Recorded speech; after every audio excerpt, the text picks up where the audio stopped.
Betul Speaker, soalan nombor 7. Persilakan Yang Berhormat Menteri. Tuan dan Ketua, terima kasih kepada Ahli Yang Berhormat daripada Tanjung Karang.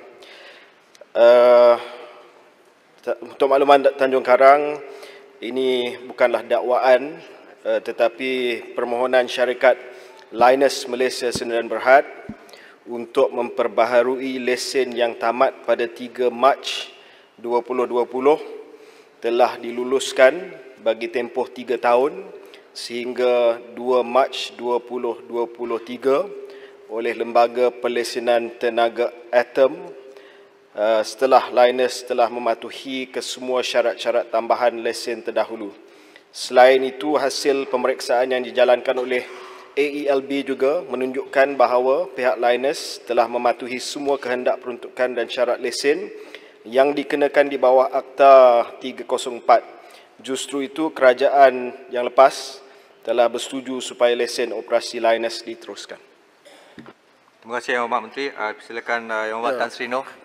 Soalan Terima tambahan kasih pertama. Yang Berhormat Menteri, jawapan cukup jelas. Hanya saya lihat isu Liners ini dia ada mencipta sejarah tersendiri lah. Ianya bermula zaman pemerintahan Barisan Nasional. Pada masa itu bantahan bukan main hebat daripada sebelah PAS, Kuantan pun baharak, Bentong pun demonstrasi. Tapi yang peliknya, apabila PAS memerintah, bolehlah luluskan pula.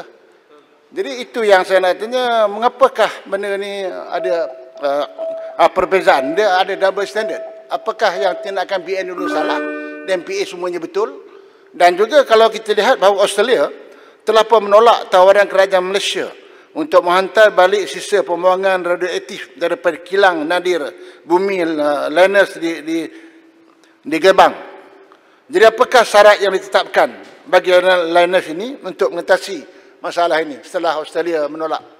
Terima kasih Yang Berhormat Tan Sri. Silakan Yang Terima Berhormat kasih Ahli Yang Berhormat. Mengikut rekod yang saya ada berdasarkan kepada tanda tangan yang dibuat pada tahun 2012 di bawah kempen Harapan untuk Malaysia, tidak kurang daripada 13 Menteri Pakatan Harapan telah menandatangani ikrar untuk tutup Liners sekiranya mereka membentuk kerajaan persekutuan. Ini rekod, nama-namanya ada di sini sekiranya nak dikendaki. Tetapi namun demikian, seperti mana yang kita tahu, Liners bukan saja masih lagi beroperasi, tetapi dilanjutkan lesen di bawah kerajaan yang lepas. Namun demikian, saya juga ingin menarik perhatian bahawa pada 4 Disember 2018, arahan telah dikeluar oleh AELB, Lembaga Pelesenan Atom Malaysia, untuk Liners keluarkan sisa water leach purification ke negara asal. Dan ini juga disokong oleh beberapa kenyataan yang telah dibuat bahawa dengan izin Liners has to ship out its waste. Dan inilah pendirian selepas kerajaan tidak dapat tutup kilang Liners, mereka telah buat keputusan sisa water leach purification itu mestilah dihantar balik ke Australia. Dan Kabinet Jemaah Menteri pada waktu itu telah mengarahkan Menteri untuk pergi ke Australia. Yesterday, the Cabinet decided to let me go personally to Australia. Mungkin untuk berunding agar Australia dapat menerima sisa tersebut. Namun demikian, perkara itu tidak dilaksanakan. Dan pada 12 Julai 2019, Kabinet telah setuju supaya lesen operasi Liners dilanjutkan selama 6 bulan selepas tempoh lesen operasi sedia ada tamat pada 2 September 2019. Tetapi dikenakan beberapa syarat. Syarat-syaratnya seperti mana telah ditetapkan oleh AELB, antaranya pemegang lesen hendaklah kemukakan proses pembangunan memulakan proses pembangunan kemudahan pelupusan kekal PDF, Permanent Disposal Facility. Pemegang lesen hendaklah mengemukakan rancangan kemajuan kerja untuk pembinaan PDF. Ini supaya ada tempat untuk dibuang sisa tersebut, ya, yang terdapat dalam syarat untuk lesen awal zaman BN juga. Dan apabila 7 syarat ini telah ditetapkan, maka keputusan dibuat oleh Kabinet untuk melanjutkan lesen sehingga 2 Mac 2023. Terima kasih Yang Berhormat Menteri. Tuan Speaker. Speaker Soalan Kuantan. tambahan. Saya persilakan Speaker, Yang Berhormat nanti Bakri. Kuantan juga ya, sebab tadi disebut Kuantan. Yang Berhormat Bakri. Dua, soalan Kuantan lepas ni ya. Yang Berhormat Bakri dulu. Yang pertama, saya nak tanya apakah pandangan Menteri terhadap operasi liner sekarang?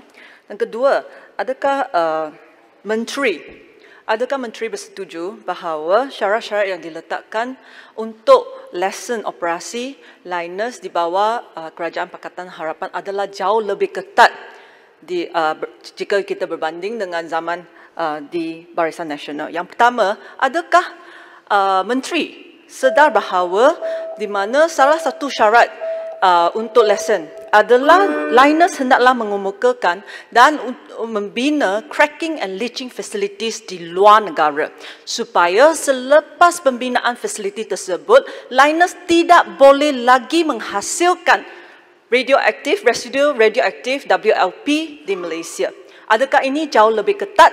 Kedua, saya nak tanya di mana adakah Menteri sedar juga bahawa di syarat itu kita WLP tidak boleh digunakan untuk kondisoi, di mana ia boleh digunakan untuk pertanian dan di bawah zaman Pakatan Harapan, zaman Barisan Nasional. Adakah Menteri sedar juga bahawa semua ini boleh lesen boleh ditarik balik jika liners di bawah Akta Pelaksanaan Tenaga Atom, jika liners tidak mematuhi semua syarat-syarat ini. Oleh itu saya nak tanya, perkara yang paling penting adalah adakah Menteri sedar bahawa ini adalah jauh lebih ketat dan apakah pandangan Menteri terhadap operasi liners di Malaysia? Terima kasih Yang Berhormat. Silakan Yang Berhormat Menteri. Ya, terima kasih kepada Bakri yang merupakan mantan menteri yang menjaga AELB sebelum ini. Untuk makluman Yang Berhormat Menteri, pertamanya kalau kita lihat pada lesen asal yang dikeluarkan oleh AELB dan juga syarat yang dikenakan oleh MIDA, kita pun telah meletakkan 3 syarat. Yang pertama adalah untuk melihat sama ada sisa water leach purification ini boleh dapat dikita semula melalui R&D, dan jika gagal di komersial, pelupusan di PDF, dan jika gagal dikenal pasti lokasi, bawa keluar ke sumber asal. Jadi dari sudut pengurusan sisa WLP, sebenarnya dalam syarat asal pun ada pelupusan di PDF. Namun demikian, kita telah memberi sedikit masa untuk membangunkan penyelidikan dan pembangunan R&D untuk melihat sama ada sisa WLP, water leach purification itu dapat dikita semula ataupun tidak. Sebab itu ada 3 fasa R&D. We wanted to see dengan izin Yang di-Pertua whether we could recycle this residue material. Jadi ada beberapa R&D yang telah dilaksanakan. Antara dia, untuk WLP itu boleh ditukarkan kepada produk komersial untuk membuat bahan asas binaan jalan, road base. Dan hasil R&D ini oleh Ikram telah lulus. Namun demikian, tidak ada sesiapa yang telah ingin ataupun minat untuk mengkomersialkan R&D tersebut. Yang kedua, WLP boleh ditukarkan kepada produk komersial untuk membuat bahan soil conditioner, Condisoil, seperti mana yang disebut oleh Yang Berhormat Bakri tadi. Yang ini dibangunkan oleh Agensi Nuklear Malaysia, MARDI, SIRIM, Jabatan Kimia, Jabatan Pertanian. Field testnya berjaya, tetapi tidak ada takers untuk commercialization. Yang ketiga, WLP boleh digunakan sebagai bahan pemeliharaan tanah gersang kesan perlombongan bauxite di Bukit Goh. Dan R&D tersebut dijalankan dengan kerjasama Universiti Malaysia Pahang. Jadi semua R&D ini adalah salah satu proses bagaimana kita ingin menguruskan sisa tersebut. Ya, kita tak sampai ke tahap untuk minta supaya satu PDF dibangunkan.